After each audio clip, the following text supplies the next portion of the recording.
Hey y'all, it's Melissa here at Twin Oaks Family Farm in rural Southeast Ohio, USA. Welcome back to Twin Oaks Farm Poultry, our YouTube channel where we most of the time show you how we take flocks of Cornish Rock Cross meat chickens from start to finish in 5 or 6 weeks to make excellent homegrown top quality poultry.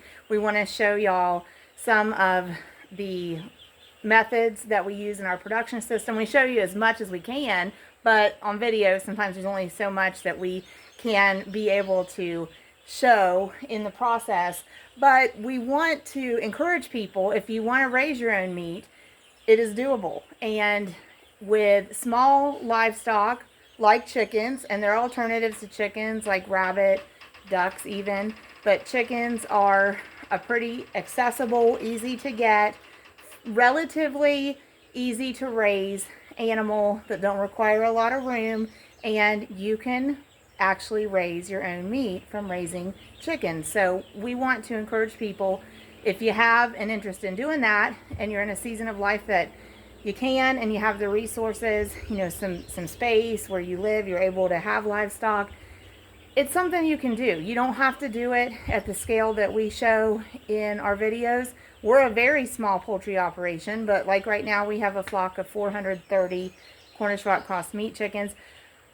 Most of the time, none of us want to or need to raise 400 plus chickens at once, unless you're a group of homesteaders, say, getting together and somebody has an empty barn or building where they have room for that. You know, maybe as a group you want to divide up the cost, divide up the responsibilities, and enter into an agreement where you work together and utilize that property as a resource and somebody else is putting in the other resources, etc., however you divide it up. But for most households, you're not going to need 400 chickens in a year, depending on the number of people in your household and how frequently you eat chicken. You can kind of determine how many chickens would I want to raise. We're a household of 5.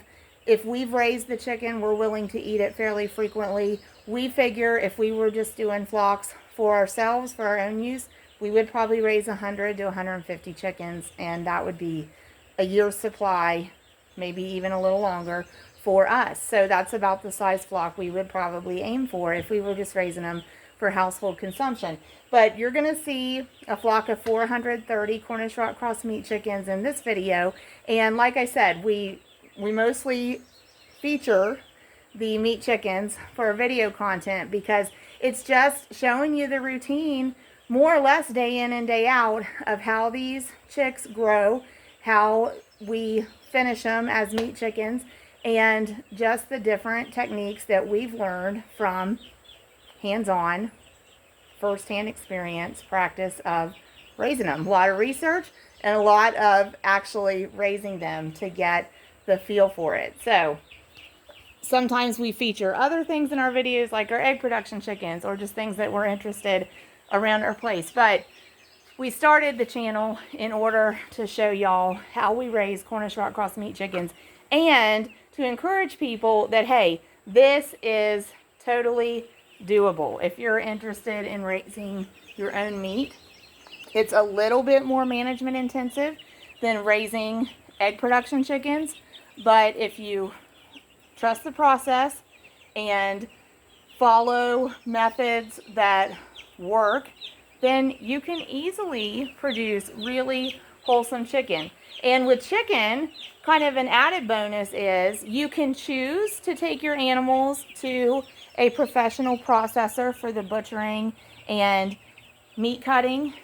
But if you are interested and so inclined to do your own butchering, chickens are a small enough animal. In general, you know, you could gather the supplies that you need, set up a day, recruit some help, and manage processing your own chickens. And then you never have to involve anybody else in the process if you don't want to. If you want the meat production to be something that you were totally hands-on with and it never left your farm or your place and you went totally from start to finish, you can do that with chickens. So we have processed our own chickens.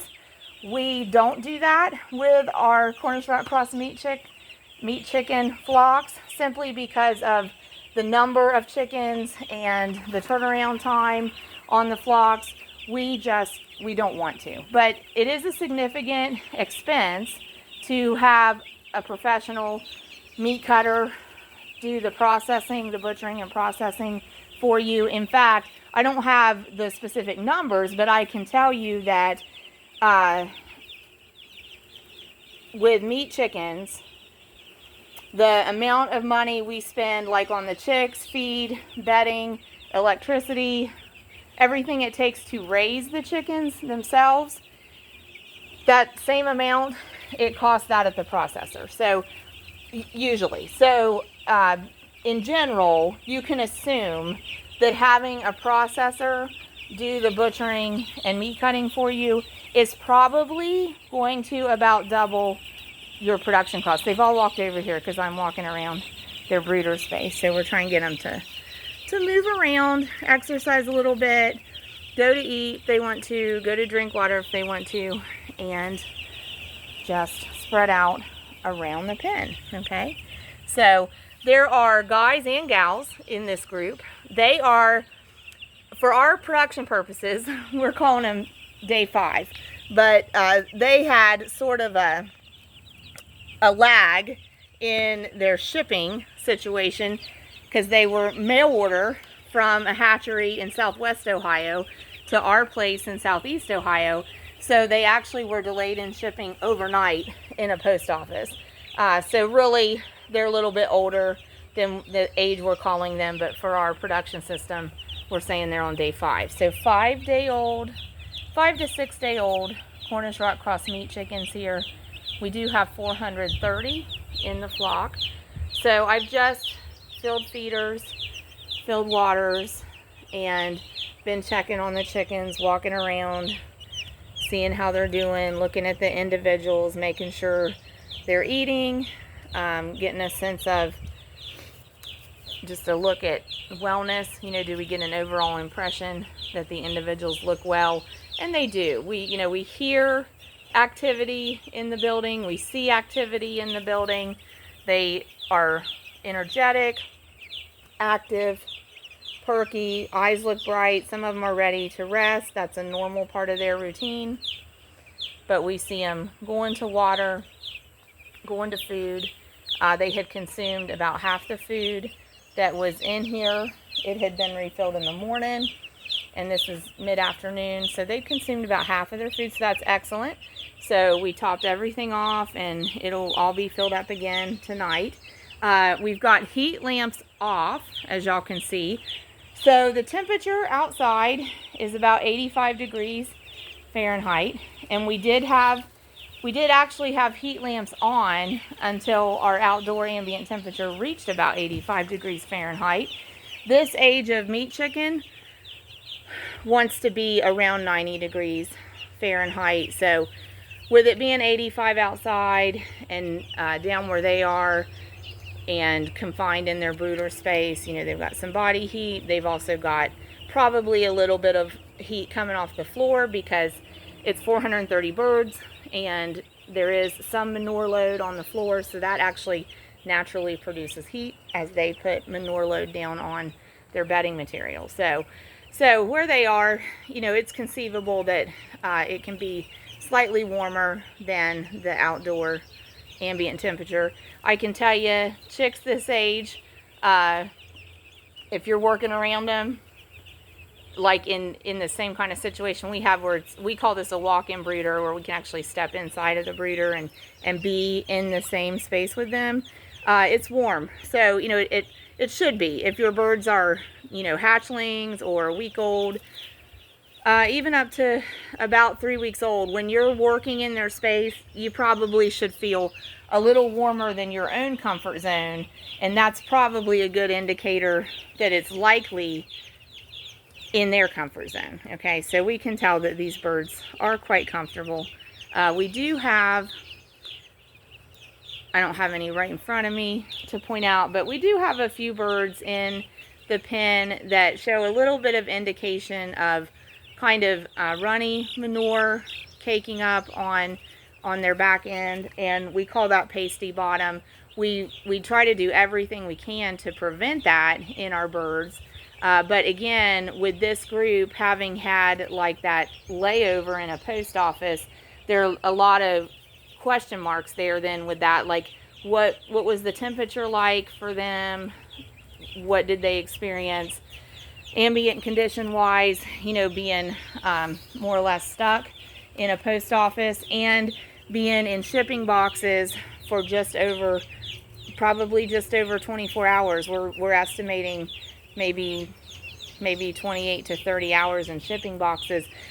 You know, so that's bound to impact the birds.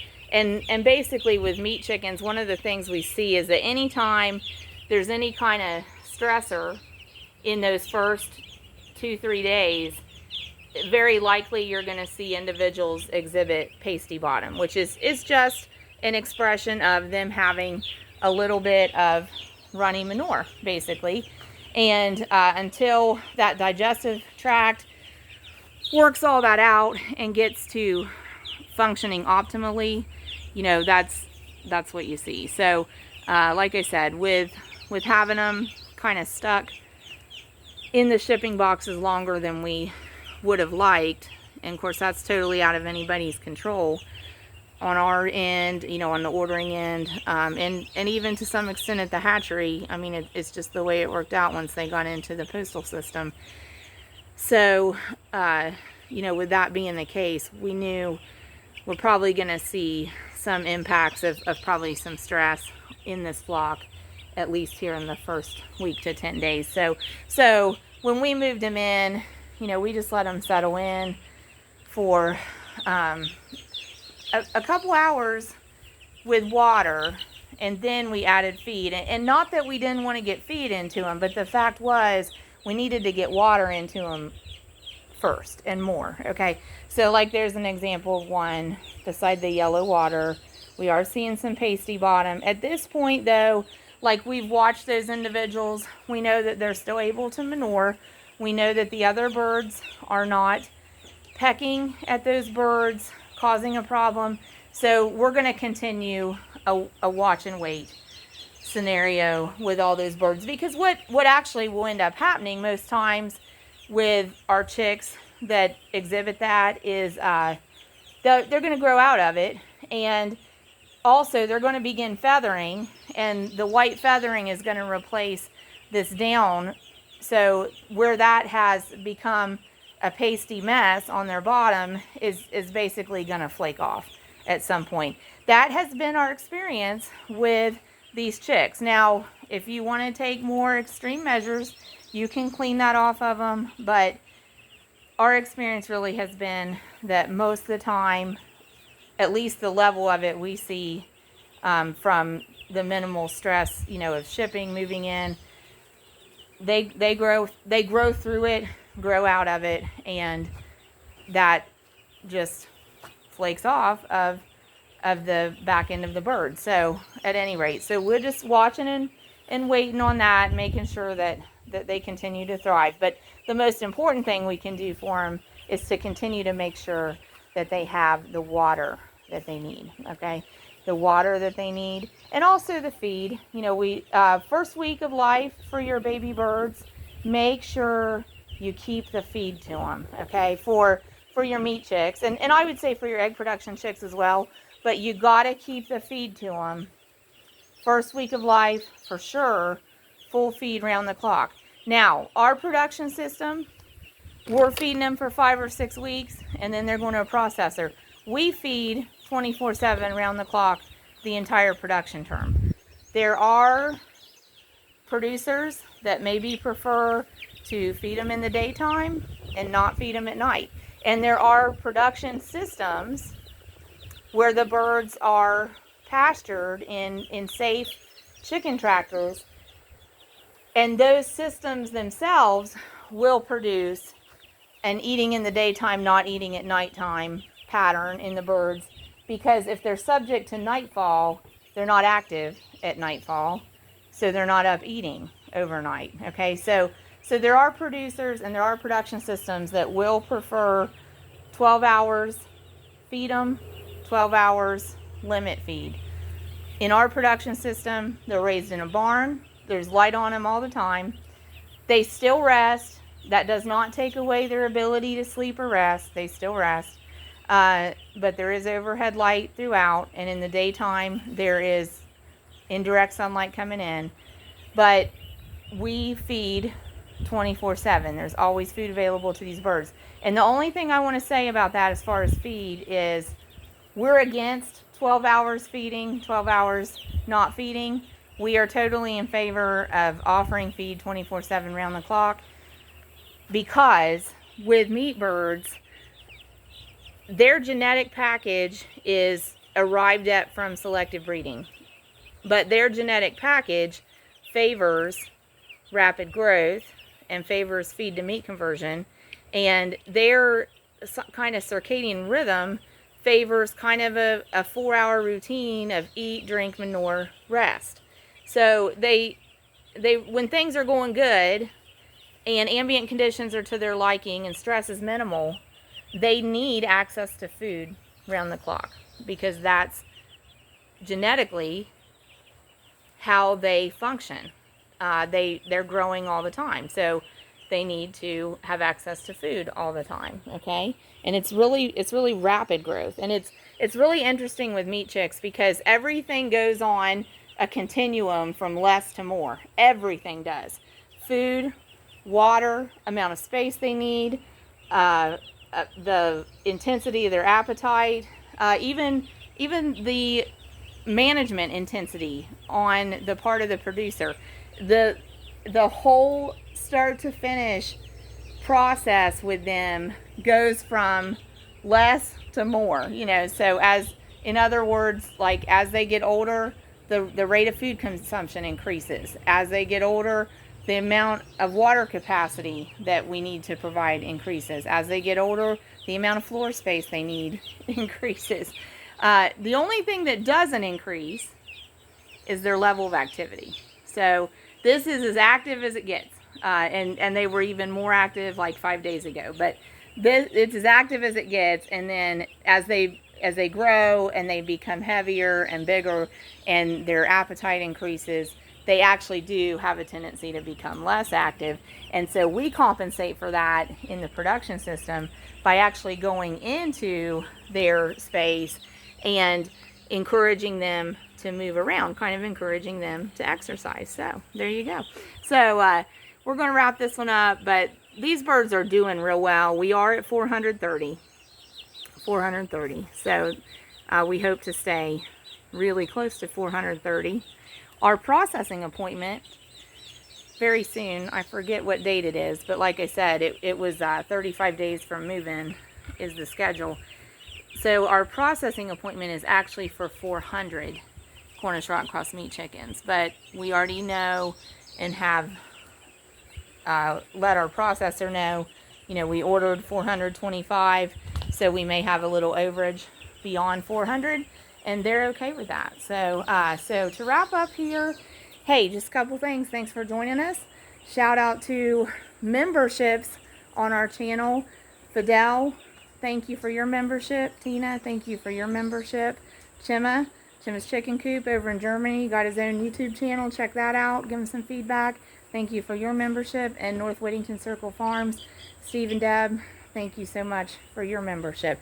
And we offer memberships, so y'all, you can click the join button and scroll through that information. There's different categories of membership, and we're just new at that, but we're working to make that a fun extension of our channel here. So we're going to keep working at that, and going to close with some things motivational on Monday here. Getting a week started. Let's get a good start to the week. But y'all, I hope that you do at least one thing every day that makes you happy. I did a couple things today that make me happy. I went to the library and got a new book and a couple new magazines to read. I baked a chocolate cake. Got to have lunch with my husband, a couple of my sons. So got to do some great things today that I enjoy, but that helps us all. If you can take time every day to do one thing you enjoy, you're going to be a happier person because of it. It's going to make you smile. Also, y'all, things aren't always great, but God is always great. So keep trusting Him, turning to Him, and giving it over to him. He'll do his part. Keep working at yours, and we're all going to come out okay. So God bless y'all. Thanks for watching. Check in with us again, and may all your chicken dinners always be winners.